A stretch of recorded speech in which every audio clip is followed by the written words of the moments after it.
Just before back in with Mike Benevides and Craig Smith, Clark tells me we have been hacked by the sports doctor in Winnipeg. He sent this video in after the Bombers win yesterday. You guys want to roll that thing? You can put your headphones. Oh, yeah.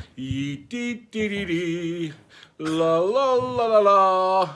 All year long. All year long. I've been talking about Plan the Parade, and you guys laughed. Everyone laughed. It's all on YouTube. All the Rod Pedersen Show stuff's on YouTube. Check it out. But now, who's laughing now? I even heard that there's a movement right now in Saskatchewan to rename the stadium Manitoba Stadium because all the big wins are Manitoba teams. First CFL playoff game. Who won? Winnipeg. First CFL game there. Who won? Winnipeg. And first Western Final. Who won that one? Winnipeg. First hockey game there. Who won? That one, Winnipeg. We've been planning the parade all year long, and you guys laughed. But who's laughing now? And I'm the first guy setting foot in Calgary this week. And guess what? I'll be sending videos. I'll be sending stuff. You better count on it. All you guys laughed at me. Who's laughing now? Merry Christmas to every Winnipeg Blue Bomber fan. Wow. Yikes. Wow. Okay, as the judge says in Law and Order, I'll allow it. I'll allow it. You've been waiting since 1990. That's fine. And you guys are all our friends over there in Winnipeg, and they are going to be my rooting interest in the. But don't ruin it, okay? Don't troll too much, you guys. Enjoy it. Don't spend time rubbing salt in our wounds. But as we welcome Craig Smith, our director of scouting, along with Mike Benevides, and thank you, Smitty, for bringing your good friend Benny here. You guys obviously go back a long ways. Yeah, 1999, I think, or 2000, something like that. Long ways. Yeah. I love this guy. This guy should be a head coach in the league. When you think about 3 years, 33 wins, that's ridiculous. And he's on the sideline here. He's one of the better guys that I know. I've been in the league 20 years. I coached 5 years at UBC. This guy's top notch, and like I said, he should be coaching. Pay you later, Smitty. I'll pay you later, buddy. Well, he will be. Enjoy the break, Benny, because your stress is coming. It's coming. Smitty, your take on the division final Sunday in the Wow. Just wow. For me, I work for both teams, and I've got friends on both teams. So if Saskatchewan won, I would have been happy. If Winnipeg won, I would have been happy. So as I watched the game, it was just back and forth, and I'm thinking about the fans and just all the different ups and downs that those fans had to go through on both sides. The pass that was ruled a pass. The game's over. Oh, wait a minute, it's not. Okay, so and back up and down. Interception. It was at Sales. Went through his hands, went in, and Moore made a hell of a play. There's another one, up and down. It was just incredible. What a game. Either team could have won, but Winnipeg eventually did. And I've been saying that I think Hamilton's going to be the team that's going to win it, but I'm not sure about that. When they played Winnipeg, or Hamilton and Winnipeg played, Hamilton won both times. But Winnipeg has solidified that defensive secondary. Those kids are flying around and they're making plays. And I think it's going to be a toss-up. And like you were saying in the warm-up, boy, what about Zane Evans?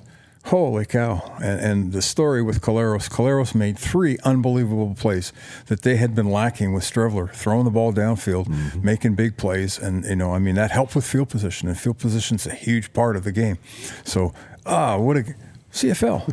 How can it's the best. It's the best. Well, especially this time of year. Absolutely. The playoffs always seem to bring out the best, and the Grey Cups are generally good too. But I promised near the end of the last segment that I would ask Mike Benevides, because he's working on the CFL on TSN Crew this weekend, how much do you know about Cody Fajardo's status in that game? Yeah, no, everything beforehand, because, there was a ton of drama. All 3 guys are going to play, but he might not start. What does that mean? But it was all cleared up on Saturday where the kids said, hey, you know what? On Thursday, I practiced, and I practiced hard. I threw 150 to 200 balls. We went through the procedure medically, and everything felt fine. So I'm good to go. He was totally confident. And then I'm watching him warm up, and he looked totally fine. And the only time I saw any remnants of it is when he ran and he got hit. Obviously he kind of felt that one, but from everything I saw, and I was early at practice on Friday with nobody else around, he was fine. I don't think there was any issue there. Now, if he had gotten through to next week, that he would have been. I'm guarantee you he's a sore puppy this morning. There's no doubt about that. So I don't know what it would be like next week. But yesterday, the guy is tough as nails, and it didn't seem to have an effect on him. And when you look at the kid's eyes, he said no, it was fine. Do you know if this is true? Because I heard Friday they were going to shoot him up to numb the pain. Do you know if they did? I don't know if they did, but that doesn't surprise me. I mean, how else could you play with that? I mean, it happens all the time. It happens to Streveler the week before. So that's just part of the way you operate. So that would not surprise me. Not that I know, but in order for him to play, and he said that, I imagine he did. But he said, even in his post game conference, it didn't bother me. I was able to do what I had to do. That's what he said. How'd you think he looked, Smitty?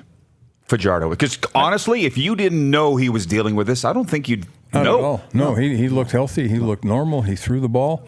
You know, they made plays. It looked like just a normal game. Yeah, the people wanted to talk about the first quarter to me, and first quarter in a bit. What I saw, because I'm on their sideline, it's just exactly what Dickie talked about the day before, which emotions, a ton of emotions, jitters, all that kind of stuff, and they just weren't, didn't have great flow. They weren't connecting, didn't have that kind of flow, and trying to figure their way through it. And Shaq in warm up had to go through his test. He looked fine and did what he had to do. So they just didn't get any momentum, and they weren't on page yet. And that happens sometimes with the bye. You're sitting there with the other teams coming in with momentum, and they're usually going to play pretty sharp early, and you're trying to catch up. And that's all that happened for a little bit, and then they caught their wind there about 5 minutes into the second quarter. I love the interactive component of the show. Of course, Sherry is watching. Sherry Petty. She writes in and she says, I was going to root for Winnipeg until the little bearded Christmas dwarf had to gloat. Speaking of parades, I couldn't help notice that the beer-guzzling Bomber fans sure... and it cuts off. So I don't know what else she was saying there. But that's why I said, Dave, don't ruin this. You're going to have Saskatchewan people pulling for you.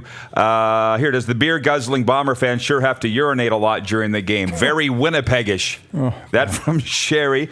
So hang on. 37% of our viewers are female. Figure that one out. I think it's because of Smitty. That's why I think we have such a high number of women. Oh, it's going to go up today. Wait until Mike takes his shirt off. Talking about polls, Are we redoing that July?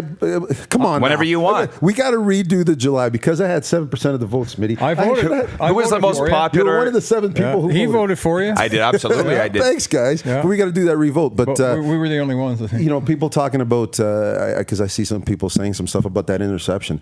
That interception, he blamed himself basically on a bad throw. He got overzealous, and he said, Coach, I was looking, or he said to the whole group, he was looking to throw to a back shoulder throw. Yeah. So it was kind of like a bad throw. Shouldn't have done it. It had nothing to do with strength or his injury. He just anticipated a back shoulder throw, got a little overzealous, and threw it short. So for a comeback, but there was a defender there. So it wasn't because of that. And he made some other hard, deeper throws. That was just a bad throw and a bad plan on his part. And the one thing I love about Cody is he's honest, and his humility is real.